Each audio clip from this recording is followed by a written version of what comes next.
மைவி ஃபேஷன் பார்க்குற எல்லாருக்கும் பெரிய ஹாய். எல்லாரும் எப்படி இருக்கீங்க?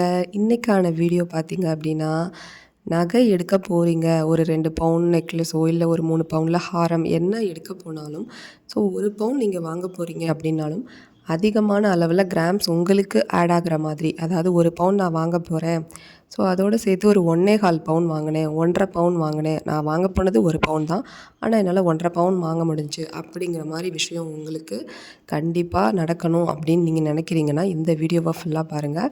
வீடியோவை எங்கேயும் ஸ்கிப் பண்ணி பார்க்காதீங்க. அதாவது நீங்கள் ஒரு ஃபிக்ஸடான அமௌண்ட்டுக்கு நகை வாங்க போகிறீங்க அப்படின்னா, ஃபிக்ஸடான கிராம்ஸ் சொல்கிறேன், ஸோ வாங்க போகிறீங்க அப்படின்னா அதை விட கொஞ்சம் அதிகமாக கிராம்ஸ் நம்ம எப்படி வாங்கிட்டு வர்றது அப்படிங்கிறது தான் இந்த வீடியோவை நான் வந்து ஃபுல்லாக சொல்லியிருக்கேன். ஸோ வீடியோ ஃபுல்லாக பாருங்கள், எந்த இடத்துலையும் ஸ்கிப் பண்ணாதீங்க. ஸ்கிப் பண்ணிங்கன்னா சம் டிப்ஸ் வந்து உங்களுக்கு மிஸ் ஆகிறதுக்கு வாய்ப்பு இருக்குது. ஸோ ஓகே, வீடியோ கண்டிப்பாக பிடிச்சிருக்கு அப்படின்னா அந்த லைக் பட்டனை இல்லை ஹை பட்டனை ப்ரெஸ் பண்ணி விடுங்க. சப்போர்ட் பண்ணிகிட்டே இருங்க தொடர்ந்து. ஸோ நகை வாங்க இப்போ ஷாப் போயிட்டீங்க அப்படின்னா, நகை வாங்குறதுக்கு முன்னாடி நீங்கள் தெரிஞ்சிருக்க வேண்டிய விஷயம் என்னன்னு பார்த்தீங்கன்னா, செய்கூலி என்ன, சேதாரம் என்ன. ஸோ அந்த வேஸ்டேஜ் அப்படிங்கிறத பற்றி நீங்கள் நிறைய தெரிஞ்சிருக்கணும். அதை பற்றி தெரிஞ்சுக்காமல் நீங்கள் பாட்டுக்கு நகை வாங்க போயிட்டீங்க அப்படின்னா, கண்டிப்பாக ஃபுல் அண்ட் ஃபுல் ஏமாற போகிறது நீங்கள் தான். இன்னும் சில பேர் பார்த்திங்கன்னா, அதை பற்றின எந்த ஒரு நாலேஜும் தெரிஞ்சுக்கிறதுக்கு கூட விரும்புகிறதே கிடையாது. ஏன்னா வீட்டுக்கு வந்துட்டு சில பேர்கிட்ட ஏதாவது கால்குலேஷன் கேட்குறீங்க, இல்லை நீங்களே ஒரு ரஃபாக ஒரு கால்குலேஷன் ஒரு யூடியூப் சேனலோ எதையோ பார்த்து எப்படி பண்ணுறது, எப்படி இவ்வளவு வந்திருக்கு அப்படின்னு பார்க்குறீங்க அப்படின்னா, அப்போ தான் நீங்கள் எவ்வளோ பெரிய அமௌண்ட் ஏமாந்துருக்கீங்க அப்படிங்கிற விஷயமே உங்களுக்கு தெரியும்.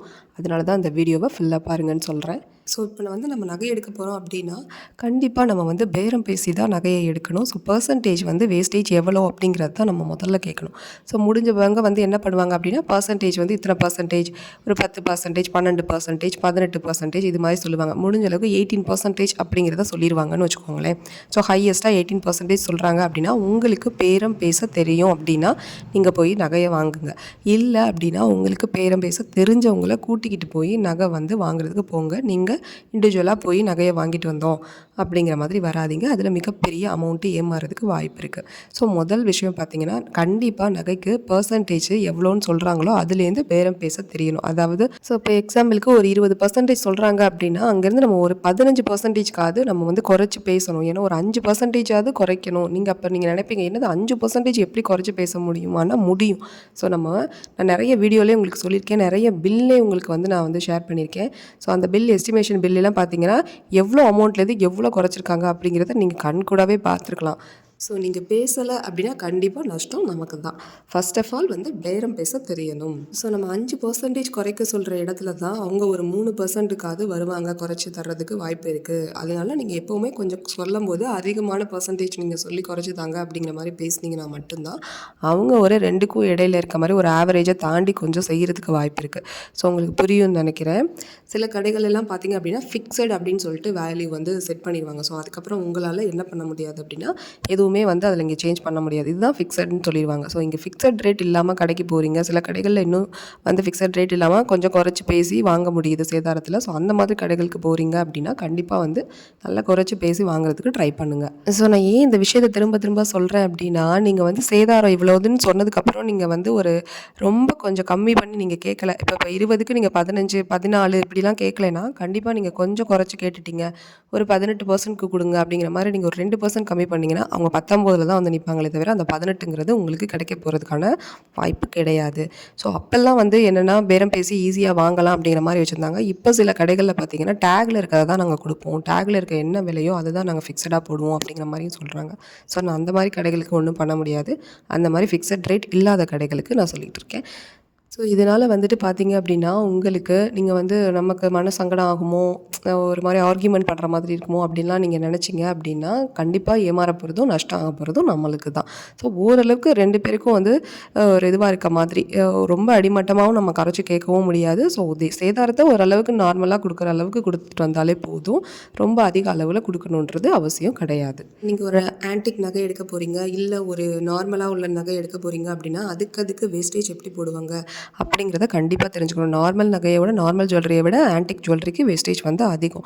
ஸோ இப்போ நீங்கள் எக்ஸாம்பிளுக்கு ஒரு ஆன்டிக் ஜுவல்லரி வாங்குறீங்க, அதுக்கு வந்து ரோப் தான் வச்சுருக்காங்க அப்படின்னா, பின்னாடி நீங்கள் வந்துட்டு ஒரு செயின்ஸ் வந்து ஆட் பண்ணுறீங்க அப்படின்னா கண்டிப்பாக வந்து அது நார்மல் செயின்ஸா ஆன்டிக் செயின்ஸ் போடுறீங்களா அப்படிங்கிறதையும் பார்த்துக்கணும். சரி, நீங்கள் நார்மல் செயின்ஸை போட்டுட்டு ஆன்டிக்குள்ளே வந்து வேஸ்டேஜ் கொடுத்துட்டு வர்றது, இந்த மாதிரி நிறைய வந்து கோல்மால்ஸ் நடந்துக்கிட்டே இருக்கும். ஸோ அதை நம்ம தான் வந்து கண்டுபிடிச்சி கரெக்டாக ஃபைண்ட் அவுட் பண்ணணும். சரி, ஓகே, இப்போ எல்லாமே பண்ணியாச்சு, நகையும் வந்து நம்ம எடுத்துட்டோம் அப்படின்னா அந்த வேஸ்டேஜ்க்கு வந்து அவங்க அக்செப்ட் பண்ணி வந்துட்டாங்க. நம்ம சொன்ன ரேட்டுக்கு, நம்ம சொன்ன வேஸ்டேஜ் பர்சன்டேஜ்க்கு அவங்க அக்செப்ட் பண்ணி வந்துட்டாங்க அப்படின்னா அதுக்குள்ள கால்குலேஷன் சரியாக இருக்கா அப்படிங்கிறதையும் ஒரு தடவை செக் பண்ணுங்கள். அதுதான் ரொம்ப முக்கியம்.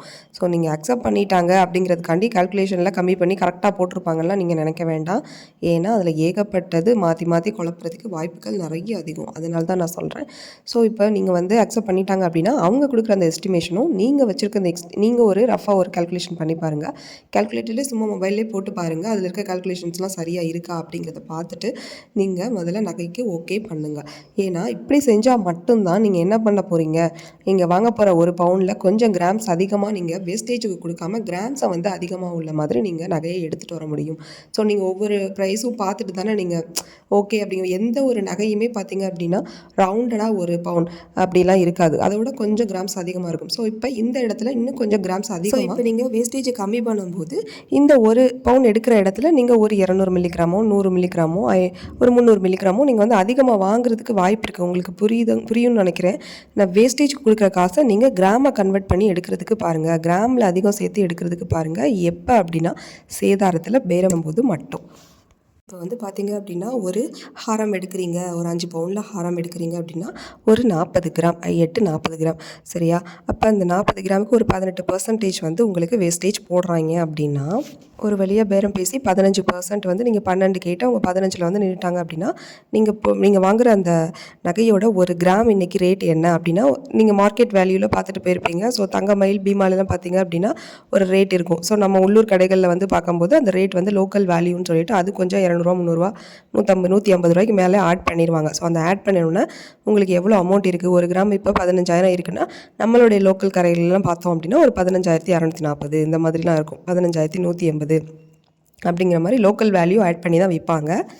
ஸோ இப்போ வந்து நான் வந்து ரவுண்டடாக சொல்கிறேன், ஒரு 15% வந்து வேஸ்டேஜ், 15,000 வந்து நகையோட ஒரு கிராம் ரேட்டு. ஸோ அப்போ அதை வந்து நீங்கள் 40 கிராம் வந்து நகை எடுக்கிறீங்க, அதுவும் ரவுண்டடாகவே உங்களுக்கு இருக்குதுன்னு வச்சுக்கோங்க. 40 கிராம் ரவுண்டடாக 5 பவுன் அப்படிங்கிறத நீங்கள் எடுக்கிறீங்க அப்படின்னா கால்குலேட் பண்ணி பார்த்தீங்க அப்படின்னா உங்களுக்கு எவ்வளோ வரும். இப்போ வந்து 15,000 கிராம் ரேட்டுக்கு நீங்கள் 40 கிராம் எடுக்கிறீங்கன்னா 40 × 15,000 போடுவீங்க. அப்போ உங்களுக்கு 6 லட்சம் ரூபாய் வரும் நகையோட மதிப்பு மட்டும். இதுக்கப்புறமா உங்களுக்கு அதில் 15% வந்து அவங்க 3% உங்களுக்கு கம்மி பண்ணி கொடுக்குறாங்க அப்படின்னா எவ்வளோ வரும், 15%க்கு 90,000 ரூபாய் வரும். அது ஒரு 1 லட்ச ரூபாய், 90,000 ரூபாய் வருதுன்னு வச்சுக்கோங்களேன். 1 லட்ச ரூபாய்கிட்ட உங்களுக்கு சேதாரம் 15%க்கு வரும். இதே 18% இருந்திருந்தால் உங்களுக்கு எவ்வளோ வந்திருக்கும்னு பாருங்களேன், நீங்கள் கால்குலேட் பண்ணி பாருங்கள். 6 லட்சம் × 18 போட்டு பர்சன்டேஜ் போட்டு பாருங்கள், உங்களுக்கு எவ்வளோ வருதுன்னு உங்களுக்கே தெரியும். 15%க்கு 90,000 ரூபாய் வருது, 18%க்கு கால்குலேட் பண்ணிங்க அப்படின்னா 1,08,000 ரூபாய் வரும். அவங்க சொல்கிற அந்த 15%க்கு 18%க்கே நீங்கள் ஒத்துக்கிட்டீங்க அப்படின்னா 1,08,000 ரூபாய் வரும். அப்போ உங்களுக்கு இங்கிட்டு ஒரு 18,000 வரும். அப்போ இந்த 18,000 ரூபாய்க்கு நீங்கள் ஒரு கிராமே வாங்க முடியும். உங்களுக்கு நான் சொல்கிறது புரியும்னு நினைக்கிறேன். ஸோ இப்போ நீங்கள் பேரம் பேசுனதுனால தான் மட்டும்தான் உங்களுக்கு அது 18லேருந்து 15% குறைக்கப்பட்டிருக்கு. ஸோ உங்களுக்கு புரியும்னு நினைக்கிறேன். இப்போ ஒரு 5 பவுன் நம்ம வந்து எடுக்கணும்னா இப்போ 6 லட்ச ரூபாய் வருது அப்படின்னா அதுக்கு 15% வேஸ்டேஜ்னால் அதுக்கு 90,000 கொடுக்கணும். நீங்கள் 18%க்கும் ஓகே பண்ணிங்க அப்படின்னா 1,08,000 ரூபாய் கொடுக்கணும். ஸோ அந்த 18,000க்கு நீங்கள் ஒரு கிராமே வாங்க முடியும் அப்படிங்கிறத நான் சொல்கிறேன். ஸோ இதைத்தான் நான் சொல்கிறேன். நீங்கள் ஒரு அமௌண்ட் ஒரு குறிப்பிட்ட கிராம்ஸ் ஃபிக்ஸடாக நீங்கள் எடுக்க போகிறீங்க அப்படின்னா அதை விட அதிக கிராம்ஸ் உங்களால் எந்த சூழ்நிலையில் அப்படின்னா கண்டிப்பாக பேரம் பேசுகிற அந்த சூழ்நிலையில் அப்போ உங்களால் முடிஞ்ச அளவுக்கு மில்லிகிராம்ஸ் அதிகமாக எடுத்துகிட்டு வர முடியும், நீங்கள் வாங்குகிற நகைகளோட அளவை பொறுத்து. இதை ஒரு கால்குலேஷனாகவே போட்டு நீங்கள் எக்ஸ்பிளைன் பண்ணுங்கள் அப்படின்னு நீங்கள் கமெண்ட் கொடுத்தாலும் நான் கண்டிப்பாக அடுத்த வீடியோவில் கால்குலேஷன் போட்டு நான் உங்களுக்கு எக்ஸ்பிளைன் பண்ணுறேன். கண்டிப்பாக இந்த வீடியோ உங்களுக்கு ரொம்பவே யூஸ்ஃபுல்லாக இருந்திருக்கும். யூஸ்ஃபுல்லாக இருந்துச்சு அப்படின்னா சப்போர்ட் பண்ணி லைக் பண்ணுங்கள். உங்களுடைய கமெண்ட்டை வேல்யூபிளான கமெண்ட்டை வந்துட்டு நீங்கள் கமெண்ட் பாக்ஸில் ஷேர் பண்ணுங்கள். ஸோ நானும் தெரியாத விஷயங்கள் இருக்குது அப்படிங்கிற பட்சத்தில் தெரிஞ்சுக்கிறேன். ஸோ நிறைய பேர் வந்து இந்த காயின் வந்து ரீசேல் பண்ண முடியலை அப்படிங்கிறப்போ நிறைய சஜஷன்ஸ் கொடுத்துருந்தீங்க. ரொம்ப ரொம்ப தேங்க்ஸ். எனக்கே நிறைய விஷயங்கள் அதில் தெரியாமல் இருந்துச்சு. அதையும் நானும் தெரிஞ்சுக்கிட்டேன். ஸோ இந்த வீடியோ கண்டிப்பாக உங்களுக்கு யூஸ்ஃபுல்லாக இருக்கும். யூஸ்ஃபுல்லாக இருக்குது அப்படின்னா சப்போர்ட் பண்ணி தொடர்ந்து உங்களுடைய லைக் அண்ட் சப்ஸ்கிரைபை பண்ணி வச்சுக்கோங்க. தேங்க்யூ ஃபார் வாட்சிங்.